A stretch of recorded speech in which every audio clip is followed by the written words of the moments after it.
Kabilang na sa mga person of interest ng pulisya ang Pilipinang live-in partner ng pinatay na American marine biologist sa Negros Oriental. Pati kapatid ng Pinay, kasama na rin sa iniimbestigahan. Nakatutok si June Veneracion. Walang nakitang indikasyon ang mga pulis na sapilitang pinasok ang bahay ng pinatay na American marine biologist na si Kent Carpenter sa Sibulan, Negros Oriental. Isa ito sa pinagtataka ng Special Investigation Task Group Carpenter dahil taliwas sa naunang pahayag ng live-in partner ni Carpenter na persahan umano silang pinasok ng mga sospek. Palaisipan din daw sa Philippine National Police na pinatay ng mga sospek ang American national pero hindi ang kanyang 34 na taong gulang na live-in partner. Siyempre tinitignan din natin, why would you leave a witness? That's unusual. And she was left unharmed, relatively unharmed. Ay siyempre it will pose some questions to the mind of the investigators. Kaya kabilang na ngayon sa mga iniimbestigahan bilang person of interest ang kinakasama ni Carpenter. Sa ngayon, sir, she is still considered POI, sir. Baka kilala siya ng mga suspects, tapos baka hindi lang po niya kilala yung mga suspects. Parang ganun po, we are considering those angles po. Ayon sa PNP, nauna nang sinabi sa kanila ng live-in partner ni Carpenter na ginahasa raw siya pero hindi umano ganyan ang lumabas sa test na ginawa sa kanya. Yun po ma'am ang kanya, ang kiniklaim niya, but we already subjected her to for vaginal swab na it yielded negative po.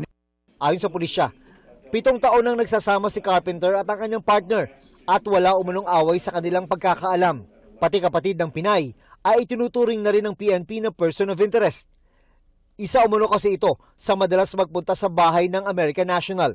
They could possibly be upgraded into a suspect or depending on the result of the investigation, kung may naibigay silang nakatulong ay silang magiging witness po natin. Pero ang sabi ng partner ng biktima, 3 tinatayang nasa 20s ang edad ang basta bumaril sa biktima na hindi umano ng laban.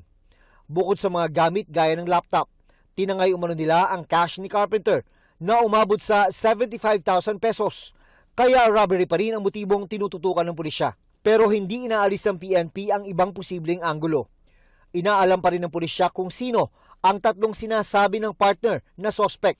Isa din po sa mga titingnan natin, baka po naka-drugs o nakainom yung mga suspects, kaya gano'n na lang po kalakas ang loob nila. Sabi ng PNP, nagtuturo sa isang universidad sa Dumaguete si Carpenter. Bilang isang marine biologist, tinukoy niya ang Verde Island Passage sa pagitan ng Southern Luzon at Mindoro bilang Center of Marine Biodiversity at nagsulong na protektahan ito. Kabilang din si Carpenter sa tumistigo para sa arbitration case ng Pilipinas laban sa China.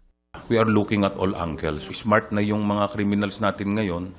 Di ba, diniscuss din natin na it could be a diversionary tactic yung pagkuha ng mga items to make it appear like it's a robbery. So, tinitignan po natin lahat ito. June Veneracion, Nakatutok, 24 Oras.